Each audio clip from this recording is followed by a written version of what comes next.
लंकेश्वर भय सब जग जान।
चारों युग प्रताप तुम्हारा है प्रसिद्ध जगत उजियारा। असुर निकंदन राम दुलारे अष्ट सिद्धि नव विधि के दाता। राम रसायन तुम्हारे पासा सदा रहो रघुपति के दासा। तुम्हारे राम को पाए जन्म जन्म के अंतकाल रघुवर पुर जाई जहाँ जन्म हरि भक्त कहाई। और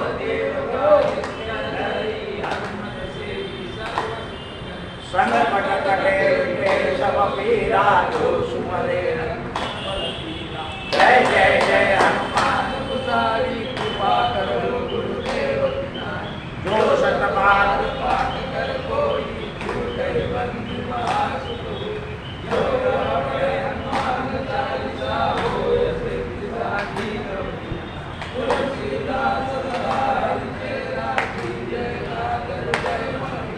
पवन तनय संकट हरण मंगल मूर्ति रूप। राम लखन सीता सहित हृदय बसहु सुरहु। सियावर रामचंद्र की जय। पवन सुत हनुमान की जय। उमा बोलो भाई सब संतन की जय। भगवते वासुदेवाय नमो भगवते वासुदेवाय नमो भगवते वासुदेवाय नमो भगवते वासुदेवाय नमो नमः। काल सगळे भक्त उडिया बाबाच्या मठात गेले होते वृंदावनात। उडिया बाबा अत्यंत श्रेष्ठ पुरुष होते। जसे आज प्रेम महाराज आहे त्याचप्रमाणे 50 वर्षापूर्वी उडिया बाबा यांनी आपला देह 1 वर्षभर ठेवायला सांगितला होता। नेहरूंनी परवानगी दिली आणि 1 वर्षभर त्यांचा देह निरोगी राहिला। तर असे हे उडिया बाबा वृंदावनात राहत असताना ही सगळी संत मंडळी त्यांच्याजवळ गेली आणि उडिया बाबांना विचारलं की महाराज भगवंताचं दर्शन कसं होतं? असं वाटतं आपल्याला की वृंदावनात गेला की देव दिसून जाईल, पंढरपूरला गेला की देव दिसून जाईल, काशीला गेलं की दिसून। उडिया बाबाला जो अनुभव होता अनेक संत महात्म्यांचा, ते म्हणाले भगवंताचं दर्शन बाहेर होत नाही, मनाला होतं। तुमचं मन ज्या वेळा भगवंताचं रूप निहाळत असेल, उदाहरण सांगितलं त्यांनी उडिया बाबाने। आजी नातवावर खूप प्रेम करते, आताच आमचं बोलणं झालं, इतकं प्रेम करते तर ती जरी मुंबईला गेली तर तिच्या समोर रात्री मनात नातूच दिसते। झोपला का नाही, पडला का, तिने सांभाळलं का नाही, दूध पाजलं असेल का नाही, हे मन करतं। आणि उडिया बाबा असं म्हणतात की तुम्ही अशी भगवंताची लीला मनात गात राहा की तुमच्या मनात देव दिसून जाईल। आणि एकदा मनाला समाधान झालं देवदर्शनाचं की मग तुमच्या तोंडामध्ये अखंड नामस्मरण राहील। संत उडिया बाबा म्हणून देवाला निहाळत राहायचं की देवाची माळ कशी आहे, देवाचं तुळशीपत्र कसं आहे, आणि अशा प्रकारे आपल्या मनामध्ये अभिव्यक्ती प्राप्त होते ईश्वराबद्दल। देव असं समोर दिसत नाही. देव ही दिसण्याची वस्तू नाही आहे. आणि दिसण्याकरता देवाने 10 अवतार घेतले आहे. एकूण 24 घेतले आहे. पण त्याच्यातले 10 महत्वाचे, त्याच्यातले 2 महत्वाचे, राम आणि कृष्ण. मग यांनी ज्या लीला केल्या आहेत त्या लीला आपण न्याहाळायच्या, म्हणजे मनात आठवायच्या. तुका म्हणे छंदे मन मोहिले गोविंदे. आपल्याला तो छंद लागला की आपल्या मनामध्ये गोविंद लागतो. आणि गोविंद लागल्यावर काय होईल? तो गोविंद गोविंद मना लागलिया छंद, गोविंद ती काया भेद नाही देवा तया. मग देव आणि भक्त यांच्यामध्ये भेद उरत नाही. देव ही दाखवायची वस्तू नाही आहे. देव ही दिसायची वस्तू नाही आहे. म्हणून शांडिल्य ऋषी म्हणतात की अभिव्यक्ती प्राप्त झाली पाहिजे. आणि याकरता विद्या वाचस्पती आणखी एक संत होते. यांनी जन्मभर देवाचं रूप निहाळलं आहे. सदा माझे डोळा जडो तुझी मूर्ती. सदा माझ्या डोळ्यामध्ये तुझी मूर्ती राहिली. म्हणजे अनेक जे रूप आहे जगामध्ये ते रूप आत माझ्या प्रवेश करणार नाही. जसा मोतीबिंदू आला, त्या डोळ्याच्या आजाराला नाव सुद्धा मोतीबिंदू आहे. तो जर मध्ये आला तर आपल्याला बाहेरचं दिसत नाही, त्याला काढावा लागतो. त्याप्रमाणे त्या मोतीबिंदूच्या ठिकाणी जर हा पांडुरंग बसला तर जगातल्या कुठल्याच रूपाकडे आपलं मन जाणार नाही. कारण मनाला नेतं कोण? तर डोळे. डोळ्याला दिसतं म्हणून ते मनात येतं. कानाला ऐकू येतं म्हणून मनात जातं. नाकाला वास येतो म्हणून कोणता पदार्थ आहे ओळखला जातो. शब्द रस रूप गंध आणि स्पर्श. हाताने आपण कशालाही स्पर्श केला डोळे बंद करून तर ओळखून घेतो. गहू आहे, ज्वारी आहे, तांदूळ आहे. नाही ओळखता आले तो नाकाजवळ येतो. स्पर्शाने नाही ज्ञान झालं तर आपण नाकाने ज्ञान करतो. म्हणून ते म्हणतात हे डोळे जे आहे हे एकदा कधीच तृप्त होत नाही. मी काल उदाहरण सांगितलं ना, परवा मी रात्री कीर्तनात सांगितलं. आमचा एक सेवेकरी आहे, त्याला आता 2 तास तो तिरुपतीला जाऊन आला. पण आधी काल परवापासून त्याच्या मनात होतं. पण रात्री त्याने कीर्तन ऐकलं. किती वेळा जाशील तेव्हाकडे जाऊन काय करशील? तर मी सांगितलं ठाईचं बैसोनी करा एक चिंत. आपल्याला तिरुपतीला जायचं आलं ना, आपण पाहिलं ना, डोळे बंद करायचे, तिरुपतीला आपल्या घरात बोलवायचं. जे तुम्ही पाहून आले आहे ते आपल्या घरात आणायचं. आणि तुमच्या घरात जर तिरुपती येऊन गेला तर मग तुम्हाला काय कमी आहे? तर ठाईचं बैसोनी करा एक चित्त, आवडी आनंद आळवावा. आळवाच नाही. आळवल्याशिवाय मनामध्ये ईश्वराचं रूप बसत नाही. तुम्ही किती फिराल? हल्ली काय आहे, सोयी आहे, पैसा आहे, याच्याबरोबर काय, त्याच्याबरोबर काय, जात नंतर आहे. आणि मग कोणाची गाडी पडली की नाही रे बाबा हाताने जाणार. हे असं होतं. कारण आता जिथे जाल तिथे गर्दी आहे. आणि गर्दीत जाणारे सगळे भगवंताकरता जाणारे कमी आहे. पण वातावरणाकरता रमणारे जास्त आहे. आणि म्हणून ज्यांच्या बरोबर जाल ते भगवंताचे जवळचे पाहिजे. आपण कोणाकडे कोणाबरोबर जातो काही करतो मग आजारी पडतो. म्हणून काय सांगितलंय यात्रेमध्ये हौसे नवसे नाही ते बोलता येत नाही आम्हाला. असं आहे ते. चांगले शब्द बोलायचे असतात आम्हाला, वाईट शब्द बोलायचे नाही. त्यामुळे हौस होते पण देव समजला पाहिजे. आपला तो देव करून या घ्या. ज्या क्षेत्रावर आपण जातो ना त्या क्षेत्राचं जे अधिष्ठान दैवत आहे, जसं काशीला गेले तर शंकर, अयोध्येला गेले राम, रामेश्वरला गेले शंकर, तर त्या देवतेचं स्मरण आपल्याला पाहिजे. आणि एखादी आठवण घेऊन आलं पाहिजे आपण तिथून की हे इथलं आपल्याला मनाला ते बसलेलं आहे. अशी ज्या वेळेला आपल्या मनाची धारणा होते त्याला म्हणतात धारणा. धारणा शक्ती मनुष्याच्या मनामध्ये उपासनेनं होते. म्हणून आपण एकच उपासना धरून ठेवली पाहिजे. आपण हे कर, ते कर, ते कर, ते कर. व्रत करायचे पण उपासना आहे. उपासनेला दृढ चालवावे आणि भूदे वसंताशी सदा नमावे. कोणी मोठे आई वडील काका दिसले, नमस्कार करा. संताला नमस्कार करा.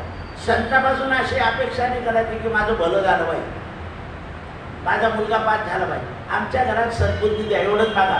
तुम्ही सद्बुद्धी मागितली की तो संत आतून प्रसन्न होतो.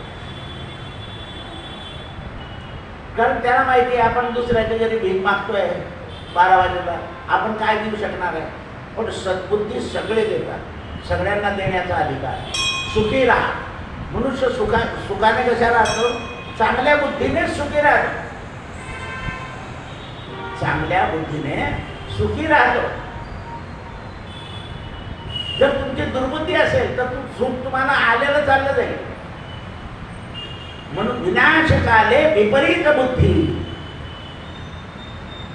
मद्यपान करण्याची, व्यसन करा. आता बघ शाळेमध्ये पोरांना मादक पदार्थ मिळतात. परवा एका पोराने शाळेतच खाल्लं तर काय काय मुली मारामाऱ्या करताय हॉस्टेलमध्ये. काय होतंय? मर्यादा सुटली. मग मर्यादा कशी पाळावी याच्याकरता मर्यादित पुरुषोत्तमाचं चरित्र आहे रामाचं. म्हणून ते म्हणतात आपले डोळे तृप्त होत नाही, पण एकदा भगवंताला पाहिलं की मनामध्ये देव दिसत नाही तोपर्यंत राग येतो. काय देवा आज 15 मिनिटं झाले तरी डोळ्यासमोर येत नाही. पण राग गेला की वैराग घेऊन जातो, देव दिसून जातो. कारण परमात्मा हा वैराग्याने दिसतो. वैराग्य योगी शिवशूल पाणी सदा समाधी निजबोधवाणी उमा निवासा त्रिपुरांतकारी तुझवीण शंभो मजमोड. शंकर प्रसन्न झाले. शंकराला विचारलं तेव्हा तुम्ही इतके शांत कशाने? म्हणून मी फक्त राम म्हणतो. त्यांनी सांगितलं मी काय म्हणतो? राम.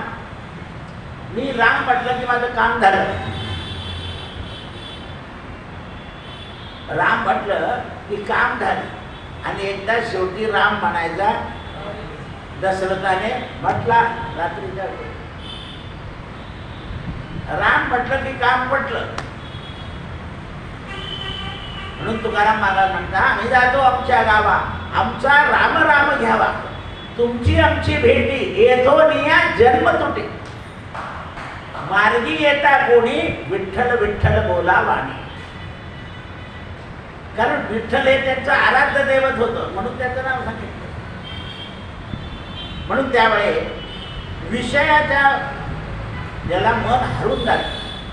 आपण रामाचं स्मरण केल्यानंतर हे जे जगातले दृश्य आहे मन तुच्छ समजतं त्याला. पण जोपर्यंत ईश्वराची कृपा मनावर होत नाही तोपर्यंत ना लोक तुम्ही माझ्या मार्गात केवढी भाडी गाडी दिली.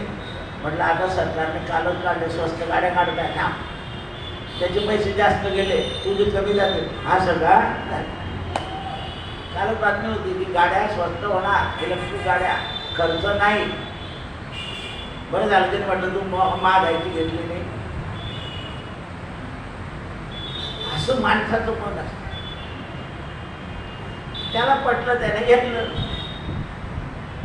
उद्या काही त्या गाडीचं उद्या असं होतं झालं, लग्न म्हणत पडलं. कारण हे यांत्रिक युग आहे, इथे घातपात होणारच. एका 3 वर्षाची मुलगी रस्त्याने चालली होती, कारवाल्याने चिरडून टाकली. रस्त्याने कोण चाललाय काय, गाडी हळू पाहिजे नाही का? आणि म्हणून भागवतामध्ये सांगितलंय प्राय प्रगल्भतां भक्त्या विषय निवर्तते.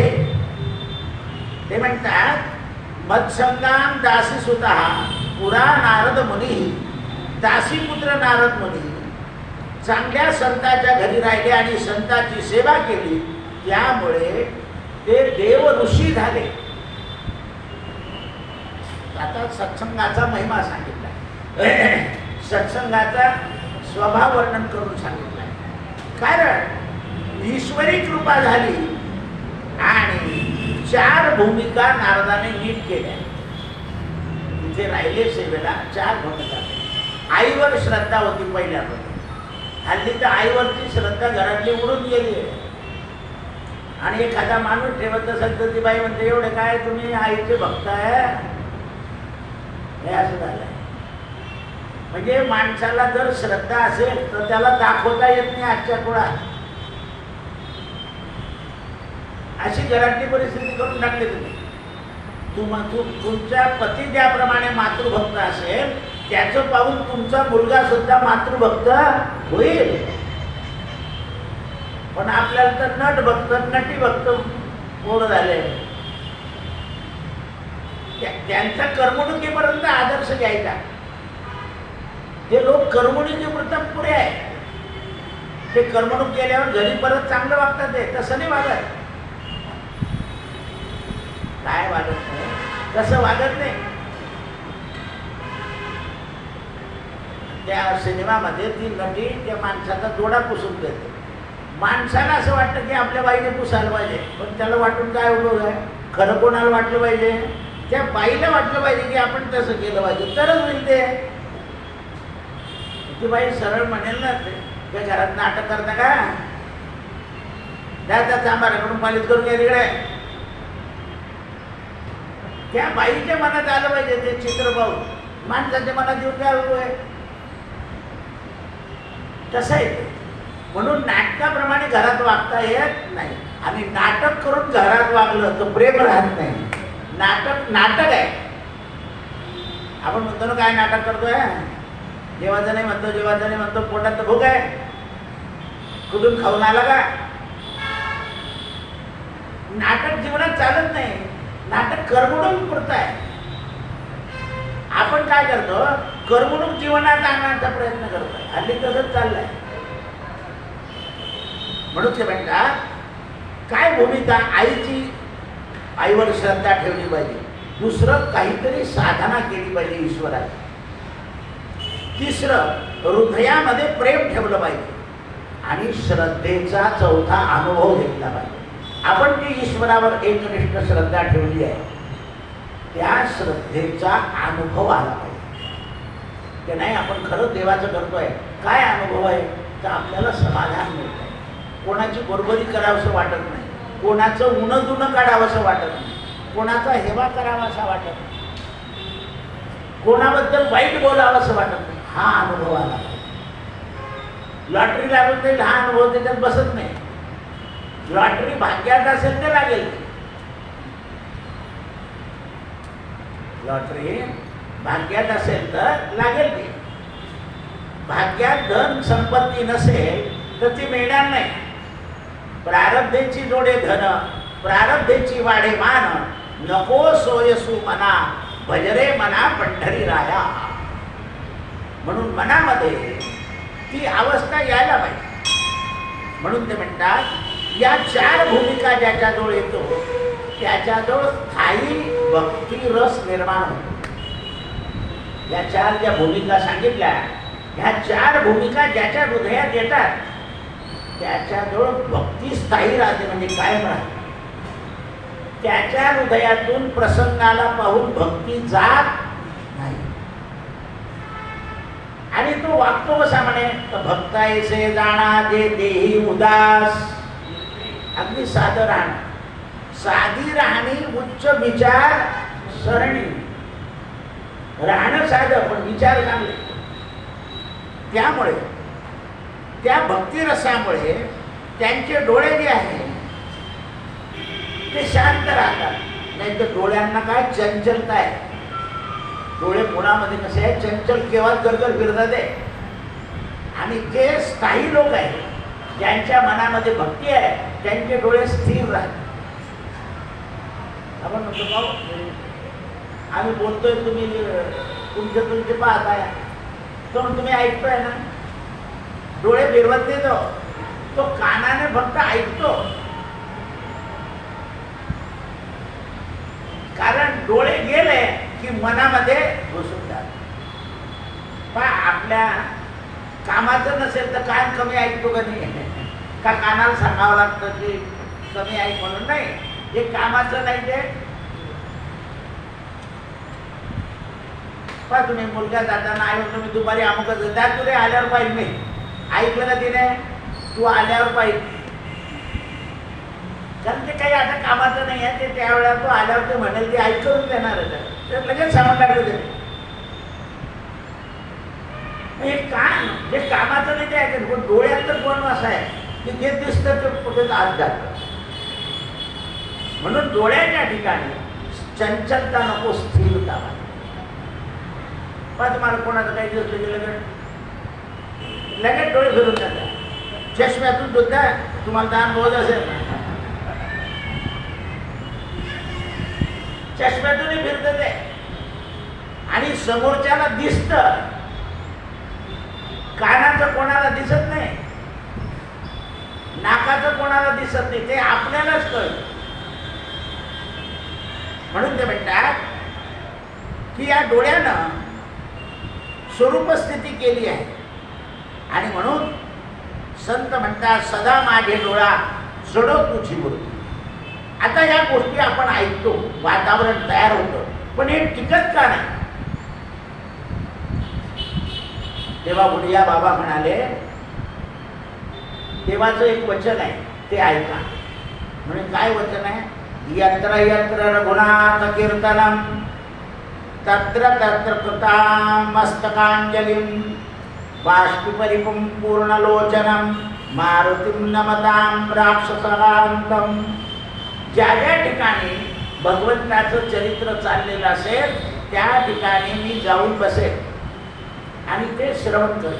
म्हणजे प्रत्येक ठिकाणी जे भक्त आहे ते रामाचं चरित्र गातात, म्हणून मारुती जाऊनच बसतात. आता तुम्हाला दिसणार नाही ते, पण ते बसलेले आहेत, कारण त्यांनी रामातून तो वर मागून घेतलेला आहे. आणि रामाचं चरित्र जर सुंदर गायलं गेलं तर माझ्या डोळ्यामध्ये, लोचनामध्ये अश्रू येतील. आणि असा हा राक्षसांना मारणारा, राक्षसांचा शत्रू, या मारुतीला मी नमस्कार करतो. मारुती मनाची दैवत आहे. म्हणून मुलांना तरुणपणामध्ये मन खराब होऊ नये म्हणून मारुतीची उपासना दिली. आता सगळे लोक काल भैरव अंगावर आलं, काल भैरवाचं शर्ट म्हाताऱ्यांनी घातलं, बा 2-4 म्हातारे आले ते काल भैरव. आता काल भैरव हे प्रभू संतांचे दैवत आहे. कोणी सांगितलं तिकडे पैसे भेटतात की लगेच उज्जैनचा व्यापार सुरू. बसायला जागा मिळत नाही आहे, उतरायला खोल्या मिळत नाही आहे. आणि जळगावलं काल भैरव मंदिरात कोणी जात नाही. तुम्हाला आहे ना गावात देवाचं स्मरण केलं की देव समोर येतात. कोणत्याही देवाला बोलवा. पण काल भैरव तुम्हाला वस्तू देऊन देईल, पण मन नाही आवरू देणार. ते काम त्याचं नाही. मग मन आवरण्याचं काम कोणाचं आहे? तर 2 देवांचं आहे, राम आणि कृष्ण. तू का म्हणे मन बोल. मनाला छंद लागल्या गोविंद गोविंद की का बोल. पुन्हा आणखी पद्मपुराणामध्ये देवाने सांगितलंय, मद्भक्ता यत्र गायंती तत्र कृष्ण आणि नारद. माझे भक्त तिथे गायन करतात, पण मंडळात जाऊन भजन नाही. देव मंडळात येणार नाही, कारण एक भक्त असेल, अनेका भक्त असतात. तुम्हाला भजन एकटं केलं पाहिजे, आणि तेव्हाच रडू येईल, तेव्हाच कंठ दाटेल. भजनामध्ये लोकांनी कधी म्हटलं वा वा तुम्ही तुला सुंदर गाता, तर लगेच ताट बसता तुम्ही. तिथे तुम्हाला कोणीच बोलणार नाही, भगवंतच म्हणेल की वा मद्भक्त गायंती तत्र तिष्ठामि नारद. कोणाला सांगितलंय देवाने? नारदाला, पद्मपुराणामध्ये. तुला जर मी कुठे आहे पाहिजे असेल तर माझे भक्त तिथे गातात.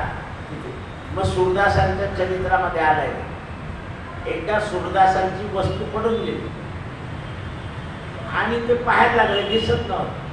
तर त्यांचं गाणं ऐकायला कृष्ण असे बसतो. तर त्यांनी ती वस्तू दिली की घे गा.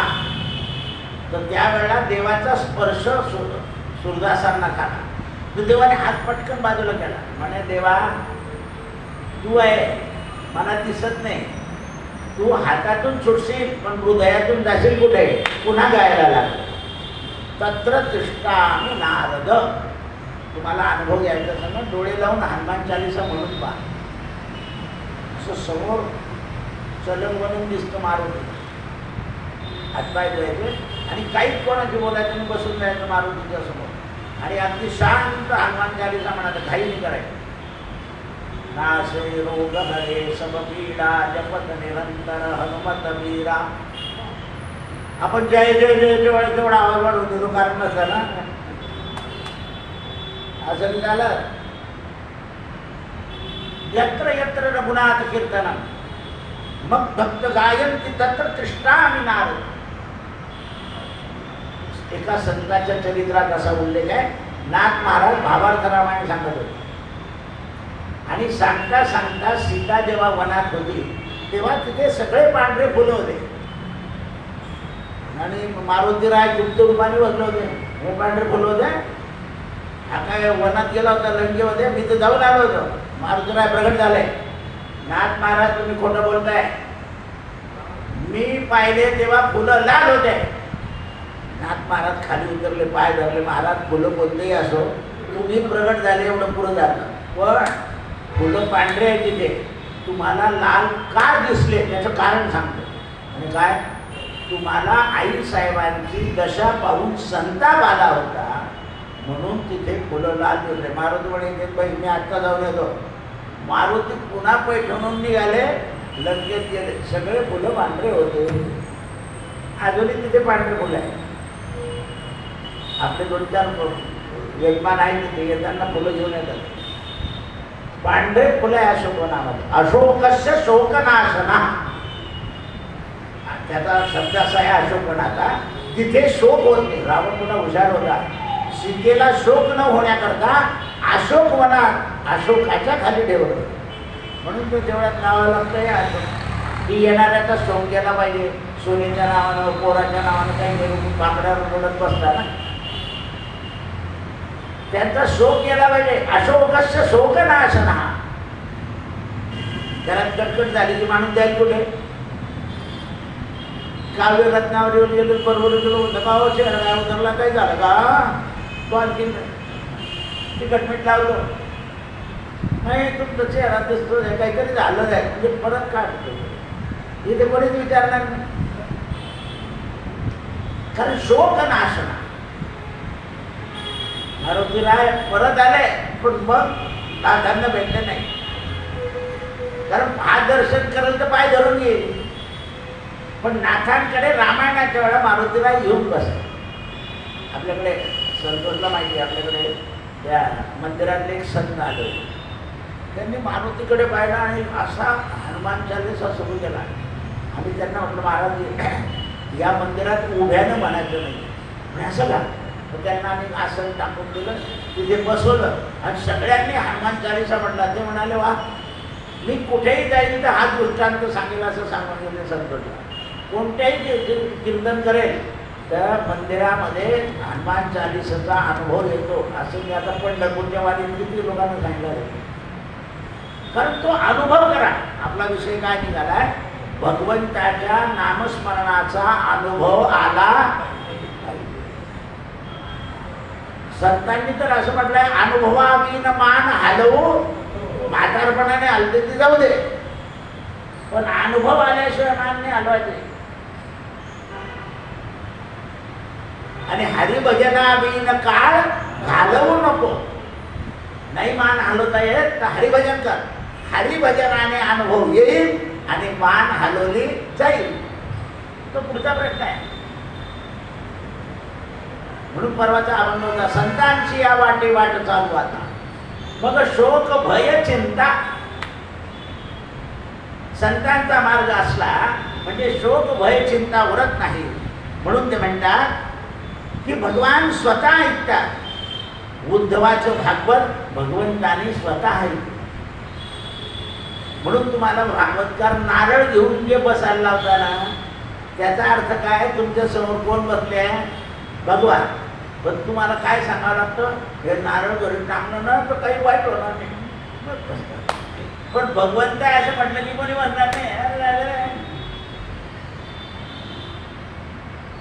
असे नारळ असं कोरडं असो का ओलं असो, त्याच्यातलं खोबरं चांगलं असणार. ओल्या नारळातलं खोबरं दूध आहे आणि कोरड्या नारळातल्या तेल आहे. कोणतं चांगलं? हा. पण जो तो घेतो तो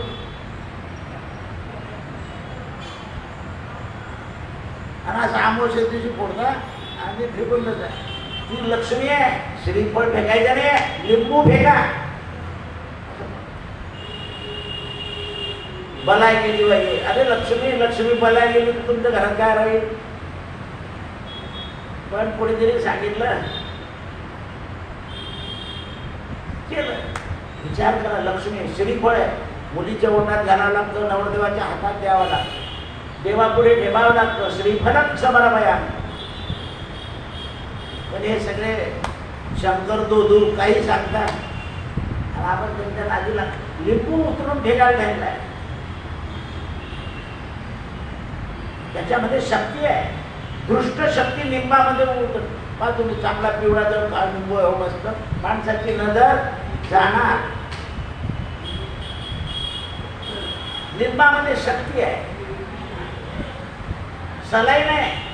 हे जे सलाईन देतात ना, त्याच्यात लिंबाचा अर्क टाकलाय. आपण लिंबू सरबत घेतलं तरी ताकद येत राहते. म्हणून लोक रोज पचन होण्याकरता गरम पाण्यात लिंबू टाकून मीठ टाकून पिऊन जातात. पचन होतं. लिंब पचन शक्ती वाढवतो, ताक पचन शक्ती वाढवतो, थोडं दही पचन शक्ती वाढवतो. पचनाची गती वाढली पाहिजे. जसं पचन होईल तसे शक्ती वाढते. म्हणून या देवी सर्वभूतेषु शक्ती रूपेण संस्थिता. म्हणून तिला लिंबाची माळ, तिच्या पुढे लिंबू. पण कोणाच्या घरात नाही फेका जावं, त्याचं उपाधी होईल. काही लोक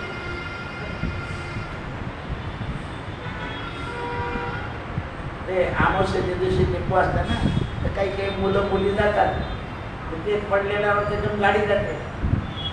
तर त्याची आई म्हणते, दादा याने आज लिंबू गाडी खाली टाकून. म्हटलं ॲक्सिडेंट होणार नाही, कारण गाडी कोण लिंबू ठेवायला सांगितलं आहे. पूर्वी खोबऱ्याची वाटी नाही तर लिंबू ठेवत असत नवरदेवाच्या गाडीत. नवरदेवाच्या गाडीलाच खोबऱ्याची वाटी होती, नारळ नव्हतं आणि लिंबू. कारण हे काय करतात? सौभाग्य देतात, चांगलं भाग्य, दुर्भाग्य काढून टाकतात. लिंबू गाडी खाली ठेवला की दुर्भाग्य निघून जातं, दुरीत निघून जातं. कारण लिंबामध्ये शक्ती आहे. आता मग उद्या आमच्या कसे लिंबू टाकतील लोक बाजू, तुम्ही बी टाका. हा नक्की. कारण ते माणसाला दुरीत गेलं पाहिजे ना. विश्व स्वधर्म सूर्ये पाहू. विश्वाने चांगला धर्म पाहिला पाहिजे, विश्वामध्ये चांगला धर्म वाढला पाहिजे. म्हणून त्यावेळेला भक्तीचं अंजन डोळ्यामध्ये येतं. आता डोळ्याविषयी चाललाय. आपण भक्ती करत गेलं की भक्तीचं अंजन डोळ्यात जातं आणि अंजन डोळ्यात गेल्यावर दुरीत नावाची दृष्टी राहत. आपल्याला दुरीत कळत नाही. कोणाचंही कल्याण होतं, कोणाचाही लहान मुला पडला नको, लहान मुला पडला. परवा 3 वर्षाच्या मुलाला 12 कुत्र्यांनी चावलं. 12 कुत्रे लागले होते ते पोराला. आता काही ज्योतिष म्हणे त्याचा दुर्भाग्य योग. अरे काय काही कशाला सांगितलं. आता पोरग बाहेर येणारच ओट्यावर, लक्ष ठेवायला पाहिजे म्हणजे. आता ते कुत्रे झोंडेचे झोंडे फिरतात, स्कूटरवाल्याच्या मागे लागत होतं ते. हा, जर पायजमा असेल ना पडून नंतर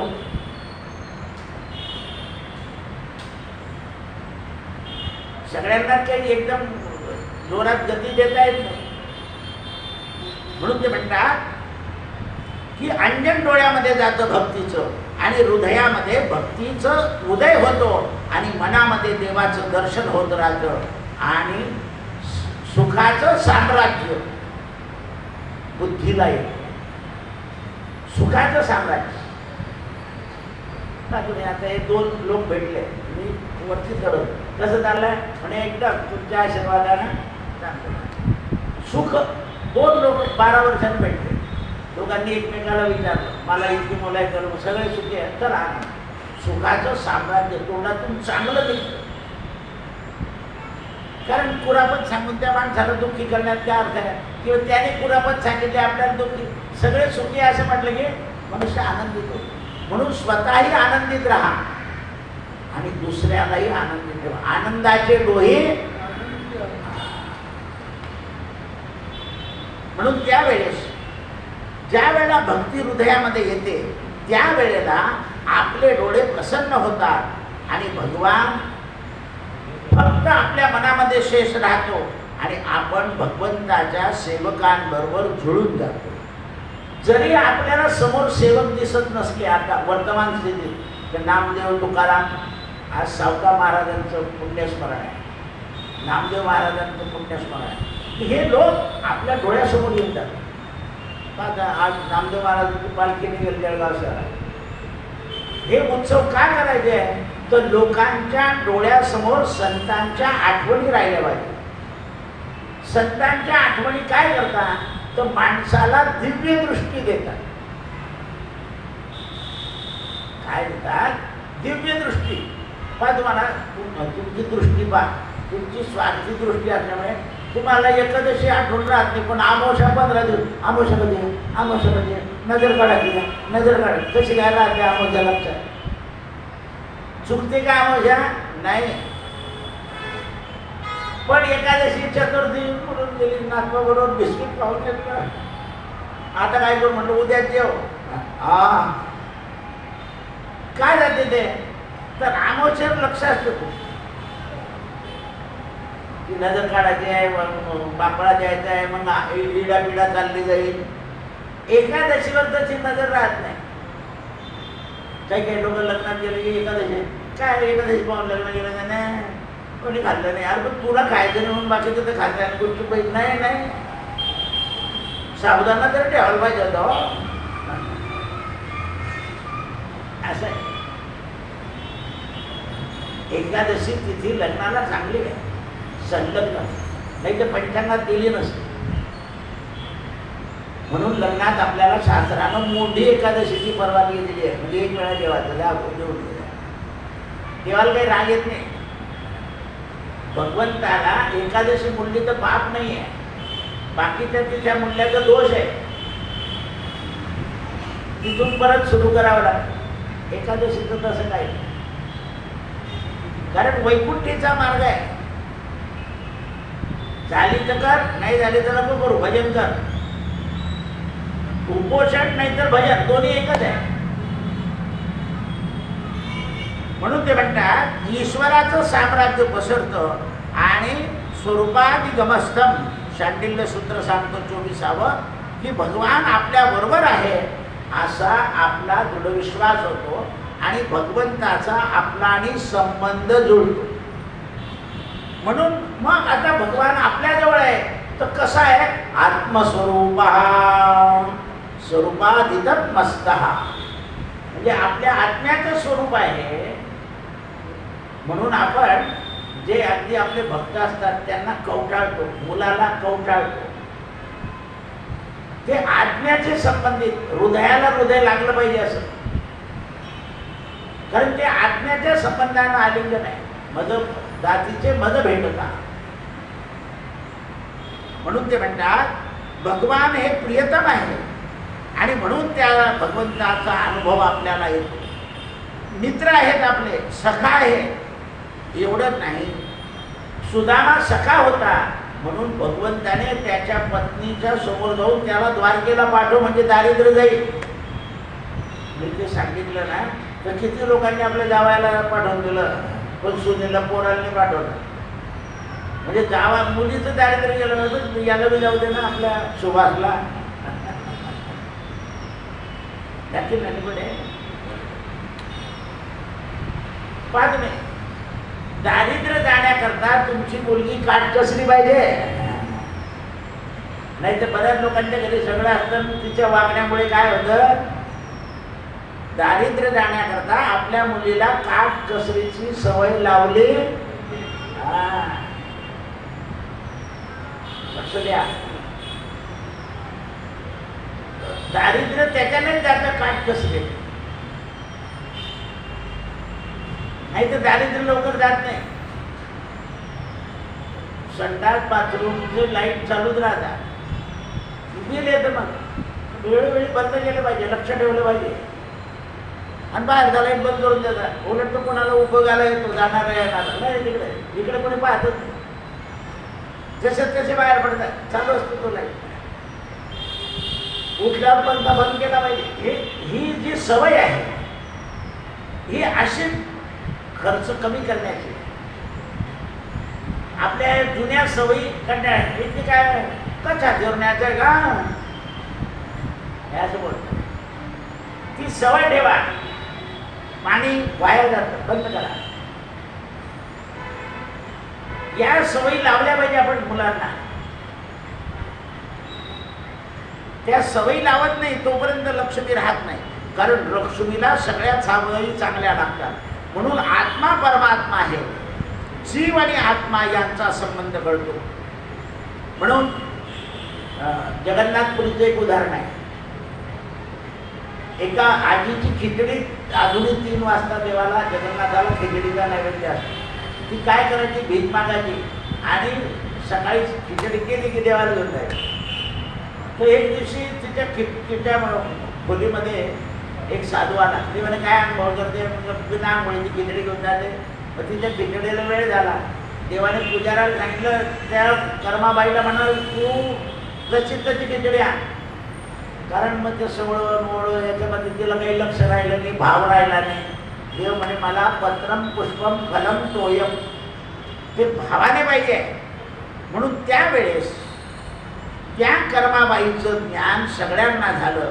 म्हणून आजपर्यंत दुपारी 3 वाजता कर्माबाईच्या नावाने खिचडी बालाजीला, आपल्या जगन्नाथजीला रोज लागते. मोठमोठे संत तिचा प्रसाद घेतात, कारण तिच्यामध्ये एक लगन होती देवाला तत्प्रसादात. म्हणून ते म्हणतात की मंगल वाटलं पाहिजे आणि आशीर्वाद दिला पाहिजे. आता आशीर्वाद कोण देईल, तर भगवंताने आपल्या दरवाजावर 2 दूध ठेवले, जय आणि विजय. आपल्याकडे हे जे लाकडी जय विजय झाले, हे 100 रुपयाचे 2 आहे, लाकडी येतो. अनेक लोक चित्र काढून आशे करायला गेले, पण आशे जमत नाही, काहीतरी खोड राहत. 100 रुपयाचे 2 आहे त्या काळात. जवळपास 100 वर्ष झाले. लाकडी गणपती आणि चौरंग 100 रुपये आणि दोन्ही जय विजय 100 रुपये.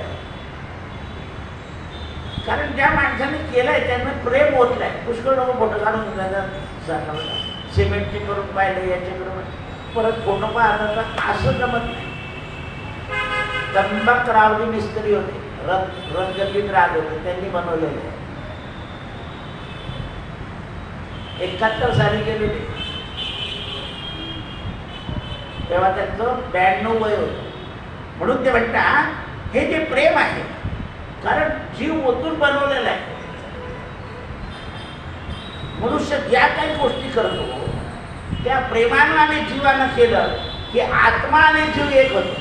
आपण म्हणतो ना, मी जीव ओतलाय कामामध्ये, मी स्वयंपाक करताना जीव ओतून काम करतो. कोणी म्हणता मी आत्मा ओतून करतो. ज्याप्रमाणे आपण कामामध्ये जीव आणि आत्म्याचं मिलन करतो, त्याप्रमाणे परमार्थामध्ये जीव आणि शिवाचं, जीवा शिवाची जडली समाधी, मिटला प्रपंच उठली उपाधी. शुद्ध स्वरे गर्जती चारी, शुद्ध स्वरानं 4 वेद गर्जत करतात. निधान कुंभ भरला अभंग, पहा निजांगे शिव ज्योतिर्लिंग. आपल्या अंगामध्ये देवाचं ज्योतिर्लिंग आहे. विद्वान सांगितलं ना, लिंग नाही मिळालं तर उजव्या हाताचा अंगठा असा करायचा, डाव्या हाताने पाणी घालायचं, लिंग द्यायचा. कुठे करायचं असतं हे लोहदंड तीर्थावर, पण चंद्रभागेत सगळेच कसे तिथे जातील पाणी टाकायला गर्दी असते, लगेच तिकडे तोंड करायचं लोहदंड लावायचं, नमः शिवाय नमः शिवाय नमः शिवाय नमः शिवाय.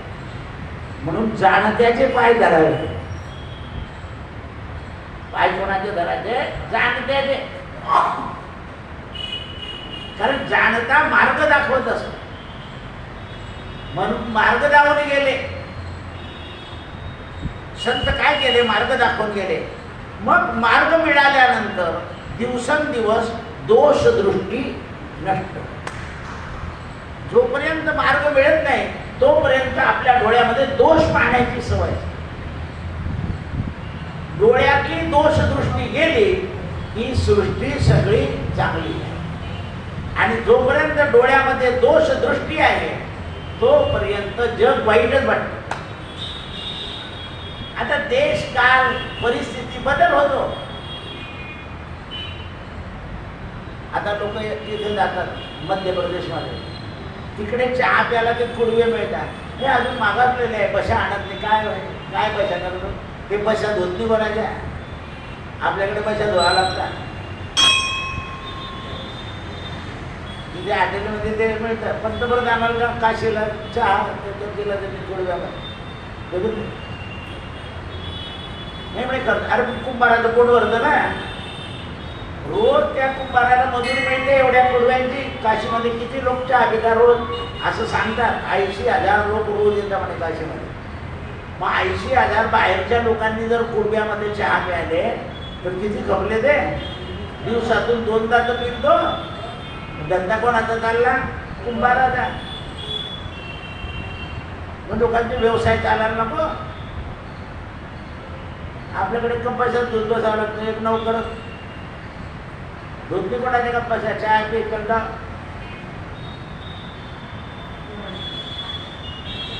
हे लक्षात ठेवा.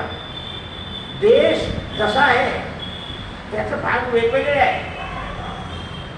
ज्या गोष्टी चांगल्या आहेत त्या लक्षात ठेवल्या पाहिजे. म्हणून रामानुज महाराज नंद बाबाला श्रेष्ठ मानतात. कारण नंदाच्या घरी भगवंतानं लीला केल्या आणि त्या लीला करायला वृंदावन हे उत्तम वन होतं. आणि नंद बाबा वनाची शोभा व्यवस्थित ठेवत होते. राजे होते ते. आणि त्यांच्या गायी भरपूर दूध द्यायच्या. कंसाच्या मथुरेमध्ये गायी म्हशींना दूध नव्हतं, कारण दृष्ट लोक आहे. म्हणून नंद बाबावर क्रूरता केली नाही कंसाने, की हा आपल्या उत्पन्नाची बाजू आहे. जो देश उत्पन्न देतो ना त्याच्याबद्दल कुरापत्या करता नाही येत. म्हणून नंद बाबाला कंस त्रास देत नव्हता. पण नेमकं भगवंताने नंद बाबाकडे जायचं ठरवलं. कंसाने नंदाचा द्वेष सुरू केला. बरं, जे राक्षस मरायचे होते ते मथुरेत मरणार नव्हते, त्यांना गोकुळात मरायचं होतं. म्हणून भगवान त्यांना मारण्याकरता तिकडे गेले. पहिली पूतना मारली.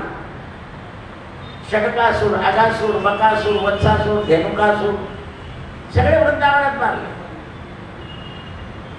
आणि भगवंताला बल यावं याकरता शांडिल्य ऋषी वृंदावनात जाऊन राहिले होते. रोज हवन करायचे. म्हणून रामानुजाचार्य शंकराचार्य म्हणतात देवापेक्षाही नंद बाबा श्रेष्ठ आहे. का? तर त्याने देवाकरता वन सांभाळून ठेवलं होतं. म्हणून काही काही लोक श्रीमंत लोक बगीचा बनवतात आणि लोकांना बगीचात रमू देतात. आता कालावग आणि त्याला तिकीट लावलं जातं, आम्ही जाऊ द्या. पण लोक बागेत आले की काय मिळतं? समाधान. मुलांना खेळता येतं, मोकळी जागा मिळते, लोक बसतात, सुखदुःखाच्या गोष्टी करतात. म्हणून हा निसर्ग सांभाळून ठेवला पाहिजे. आता लोक निसर्ग पाहायला जातात. पाऊस हे तिकडे सरकार सांगतं की लांबून बघा, तरी जवळ जातात, पाहून जातात.